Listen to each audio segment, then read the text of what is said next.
Welcome to mister review. நான் உங்க பிரதீப். இன்னைக்கு நம்ம என்ன படத்தோட மூவி ரிவ்யூ பார்க்க போறோம்னா, ராஜ்முருகன் டைரக்ஷன்ல சசிகுமார் அண்ட் சைத்ரா அச்சர் இவங்க நடிச்ச படம் தான் மயிலாட். இந்த படத்தோட மூவி ரிவ்யூ தான் பார்க்க போறோம். சோ வாங்க வீடியோக்குள்ள போலாம். வீடியோக்குள்ள போறதுக்கு முன்னாடி மறக்காம மிஸ்டர் ரிவ்யூவை சப்ஸ்கிரைப் பண்ணிருங்க. மயிலாட் இந்த படத்தோட கதைகள் என்னன்னா, சசிகுமார் அண்ட் சைத்ரா அச்சர் இவங்க ரெண்டு பேரும் டிபிடி கம்பெனில வேலை பார்த்துட்டு வராங்க. அண்ட் இவங்க ரெண்டு பேரும் லவ் பண்ணி மேரேஜ் பண்ணிக்கிறாங்க.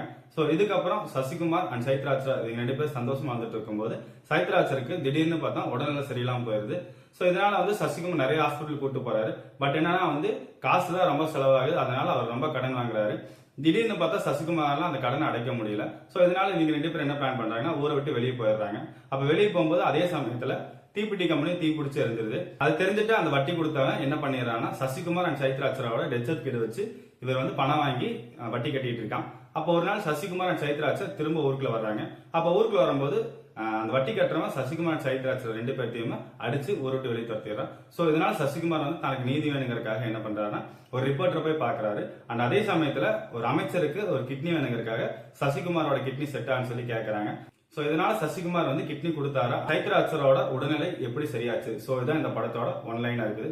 இந்த படத்துல நான் பிளஸ் பாயிண்டா பார்த்தது என்ன, ஃபர்ஸ்ட் பாயிண்ட் ராஜமுருகனோட கதைக்களம் தான். ஏன்னா அவரோட கதைக்களம் உண்மையாலுமே தமிழ்நாட்டில் ரியலா நடந்த கிட்னி திருட்டை பத்தி நல்லாவே எழுதியிருக்காரு. அண்ட் இவரோட வசனங்கள் உண்மையாலுமே மிரட்டும்படியாவே இருக்குது. ஏன்னா ஒவ்வொரு வசனங்கள் அரசாங்கத்துக்கு எதிராக கேட்கிற மாதிரி சூப்பராக வச்சிருக்காங்கன்னு சொல்லுவேன். அண்ட் சசிகுமார் இந்த படத்துல ஃபர்ஸ்ட் ஹாஃப் செகண்ட் ஹாஃப் வரைக்கும் நந்தன் படத்துல எப்படி அந்த கேரக்டரா வாழ்ந்தாரோ, அண்ட் அதே மாதிரி இந்த படத்துலயும் கேரக்டர்லாம் நல்லபடியா வாழ்ந்துட்டாருன்னு தான் சொல்லுவேன். அண்ட் சைத்ரா அச்சர் 3BHK படத்துக்கு அப்புறம் இந்த படத்துல வேற லெவல் ஒர்க் தான் சொல்லுவேன். ஏன்னா சசிகுமாருக்கு ஈக்குவலா அவங்களோட ஆக்டிங் தரமா கொண்டு வந்துட்டாங்கன்னு தான் சொல்லுவேன். அண்ட் இந்த படத்துல சினிமாட்டோகிராஃபி ஓவராலா பார்க்கும்போது சூப்பரான சினிமாட்டோகிராஃபி தான் சொல்லுவேன். சசிகுமார் காட்டின விதங்களாகட்டும், அண்ட் ஓப்பனிங்ல அவர் கொடுத்த என்ட்ரி சீன் ஆகட்டும் பார்க்கறதுக்கு நல்லாவே இருக்கு. அண்ட் இன்ட்ரோல ஆகட்டும், கிளைமேக்ஸ் ஆகட்டும் எனக்கு பர்சனலா ரொம்பவே பிடிச்சிருந்துச்சு. அண்ட் இந்த படத்தோட மியூசிக் டைரக்டர் ஷான் ரோல்டன் உண்மையாலுமே மியூசிக் தரமாவே கொடுத்துருக்கான்னு சொல்லுவேன். அண்ட் ஒவ்வொரு சாங் கேட்கும் போது நம்மளுக்கு ஒரு ஃபீல் குட் கொடுத்துருச்சுன்னு சொல்லுவேன்.